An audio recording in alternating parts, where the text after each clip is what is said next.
میری اور میری چھوٹی بہن کی ایک ہی گھر میں شادی ہوئی تھی۔ ہمارے شوہروں کی آپس میں نہ بننے کی وجہ سے ہمارے گھر الگ الگ تھے اور ہم سالوں بعد ہی ملتے تھے۔ شادی کے 1 سال بعد ہی میرے گھر بیٹی پیدا ہوئی تھی، جبکہ میری بہن کے پاس اولاد نہیں تھی۔ شادی کے 8 سال بعد بیٹا پیدا ہوا تھا۔ اس کے پیدا ہوتے ہی میرے دیور نے، جو کہ میرا بہنوئی بھی تھا، محلے میں الگ گھر لے لیا تھا اور پھر وقت ایسے ہی گزرتا گیا۔ میری بہن بیمار رہنے لگی تھی۔ میری بیٹی بہت خوبصورت تھی۔ اسکول کے دنوں سے ہی اس کے رشتے آنے شروع ہو گئے تھے اور جیسے ہی وہ 18 سال کی ہوئی میں نے اس کی شادی کر دی۔ لیکن بدقسمتی سے میری بیٹی ماں نہ بن پائی۔ اس کا ہر جگہ سے علاج کروایا اور پھر میرے داماد نے اسے طلاق دے دی اور کہا کہ یہ تو بانجھ ہے، اس کو اپنے پاس ہی سنبھال کر رکھو۔ جس دن میری بیٹی کو طلاق ہوئی اسی دن میری بہن فوت ہو گئی۔ مجھ پر تو جیسے غموں کے پہاڑ ٹوٹ پڑے تھے۔ بیٹی اور بہن دونوں کا غم بہت بڑا تھا۔ بہن کی وفات کے بعد میرے شوہر کا دل تھوڑا نرم پڑ گیا اور بھانجا آنے جانے لگا۔ اب میں اسے اپنا بیٹا ہی سمجھتی تھی۔ کھانا بھی ہمارے گھر ہی کھاتا تھا، باہر کا سارا کام وہی کرتا تھا۔ وہ اپنے گھر صرف سونے کے لیے جاتا تھا، اس کا وہاں دل نہیں لگتا تھا۔ ماں کی یاد اسے سونے نہیں دیتی تھی۔ پچھلے 1 سال سے شانی ہمارے گھر آ جا رہا تھا۔ میرے لیے وہ میرے سکے بیٹے جیسا تھا۔ اس دوران میری بیٹی کے کافی رشتے آئے، پر سبھی بانجھ کا سن کر بھاگ جاتے۔ اب اگر کوئی رشتہ آتا تو کسی بوڑھے کا، جس کے 5-6 بچے ہوتے تھے۔ میری بیٹی اب اتنی بھی گئی گزری نہیں تھی کہ وہ کسی کی نوکرانی بن جاتی۔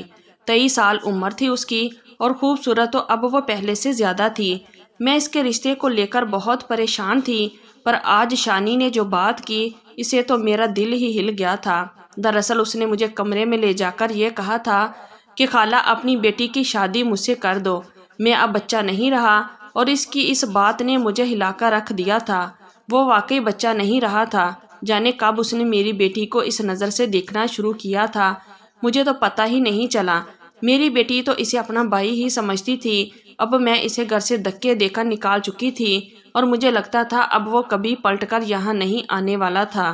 ایک پل کو سوچا کہ بہنوئی کو فون کر کے اس کی شکایت لگاؤں، پر اسے بھی بیٹی کا ہی تماشا بنتا۔ اس نے کہنا تھا کہ تمہاری بیٹی نے ہی میرے بیٹے پر ڈورے ڈالے ہوں گے۔ یا اللہ، اب میں کیا کروں؟ میں سر پکڑ کر بیٹھ گئی۔ شوہر بھی آنے والا تھا۔ اٹھ کر اسی کشمکش میں کھانا بنایا۔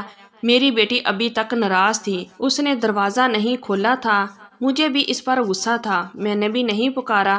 خیر شوہر آیا تو میں نے اسے کھانا دیا اور آج جو بھی ہوا اسے بتا دیا، تاکہ بعد میں کوئی ایسی ویسی بات ہو تو وہ مجھ پر غصہ نہ کرے کہ میں نے اسے کچھ نہیں بتایا۔ وہ خاموشی سے میری بات سنتا رہا اور آخر میں بولا کہ لڑکا ابھی چھوٹا ہے، ورنہ تو سب ٹھیک تھا۔ میں نے حیرت سے اپنے شوہر کی طرف دیکھا اور غصے سے کہا کہ آپ کا تو دماغ خراب ہو گیا ہے، کیا بھول گئے ہیں آپ کے بھائی کی فطرت کیسی ہے؟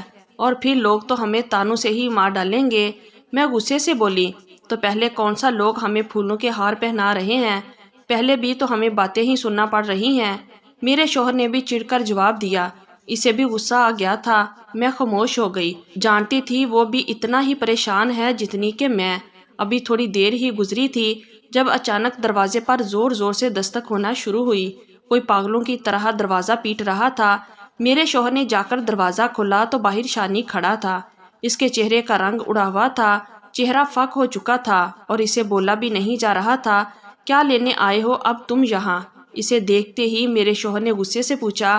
مجھے جب پتا چلا کہ بھانجا پھر سے آ گیا ہے، میں آگ بگولا ہو کر دروازے کی جانب بڑھی۔ تم پھر آ گئے ہو؟ جاتے ہو یا تمہارے باپ کو فون کروں؟ آج سے ہمارا تم سے کوئی رشتہ نہیں ہے، میں غصے سے کہتی دروازہ بند کرنے والی تھی جب اس نے میری بیٹی کا نام لیا۔ وہ مشی نے خودکشی کر لی، اس نے موبائل میرے سامنے کرتے ہوئے کہا اور ہمیں دھکا دیتے اندر داخل ہو گیا۔ اس کی بات سن کر میں تو ساکت رہ گئی تھی۔ اب وہ زور زور سے میری بیٹی کے کمرے کا دروازہ پیٹ رہا تھا، پر کوئی جواب نہیں آ رہا تھا۔ اس کی حالت بری ہو چکی تھی، جبکہ میں تو پھٹی پھٹی نگاہوں سے انہیں دیکھ رہی تھی۔ بھلا میری بیٹی خودکشی کیوں کرے گی؟ میں حیران تھی۔ میرے شوہر اور بھانجے نے مل کر دروازہ توڑ دیا اور اندر میری بیٹی مڑی تڑی سی پڑی تھی، اس کے منہ سے جاک نکل رہا تھا۔ میرا شوہر چیختا ہوا اس کی جانب بڑھا اور پھر اسے اٹھا کر باہر کی جانب بھاگا تھا، جبکہ میں دروازے میں ہی گر گئی۔ یہ تم نے کیا کر لیا میری بچی؟ میرے اندر ممتا کا احساس چیخا تھا۔ کیوں کیا تم نے ایسا؟ میں اب سچ میں چیخ رہی تھی۔ وہ دونوں اسے لے کر جا چکے تھے اور میں خالی ہاتھ بیٹھی رہ گئی تھی۔ تھوڑی ہی دیر میں محلے کی عورتیں اکٹھی ہو چکی تھی۔ عجیب عجیب سی باتیں پھیل چکی تھی۔ میرا تو خوف سے دل پھٹنے کو تھا۔ اگر میری بیٹی کو کچھ ہو گیا تو بے شمار وسوسے جاگ اٹھے تھے۔ یا اللہ نہیں! میں رو رہی تھی، جانے کب تک روتی رہی۔ پھر اٹھی، جائے نماز بچھا کر نماز پڑھی، اور پھر نہ جانے کب تک اپنی بیٹی کے لیے دعا مانگتی رہی۔ وہ ماں نہ بن پائی۔ بھلا اس میں اس کی کیا غلطی تھی؟ اسے شوہر نے طلاق دے دی تھی، اس میں بھی اس کی کوئی غلطی نہ تھی۔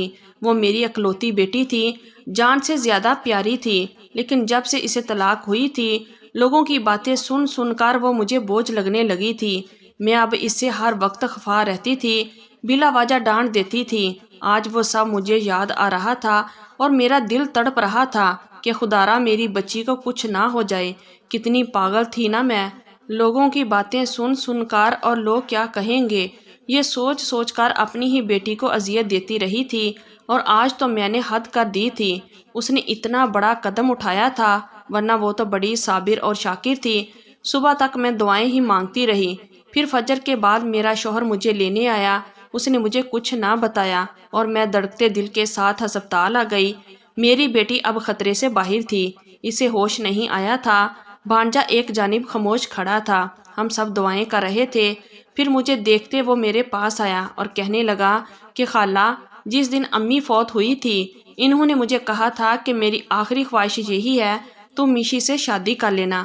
میں تب حیران رہ گیا تھا، چھوٹا تھا، سمجھ میں نہیں آیا کہ انہوں نے ایسا کیوں کہا، پر پھر بڑا ہوتا گیا۔ باہر لوگوں کی عجیب و غریب باتیں سنی، میشی کی حالت دیکھی تو احساس ہوا کہ امی جاتے جاتے کیوں مجھے اپنی خواہش میں باندھ گئی تھی۔ بس اسی لیے میں نے آپ سے میشی کو مانگا تھا۔ اس کی آنکھیں باہر آئی تھی اور میں بھی رو پڑی۔ مجھے پتہ نہیں تھا میری بہن کی یہ آخری خواہش تھی۔ اس نے بہت کچھ سہا تھا اور وہ نہیں چاہتی تھی میری بیٹی وہ سب سے۔ میں نے میشی کا میسج دیر سے دیکھا تھا۔ اس نے کہا کہ وہ اپنی زندگی سے تنگ آ چکی ہے۔ وہ اپنی امی کی آنکھوں میں خود کے لیے نفرت نہیں دیکھ سکتی۔ مر گئی تو سب مجھے معاف کر دینا، اور اگر بچ گئی تو سمجھ جانا اللہ نے میرا نصیب تمہارے ساتھ لکھا ہے۔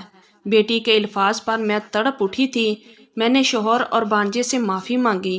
میری بیٹی کو شام میں ہوش آیا تھا، اسے سینے سے لپٹا کر میں خوب روئی تھی۔ اپنے رویے کی معافی مانگی۔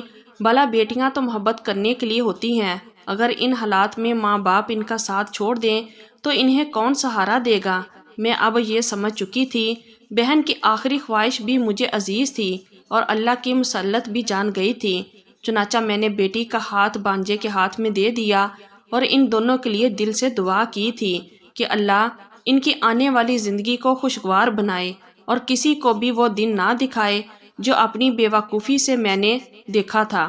تو یہ تھی ہماری آج کی سٹوری۔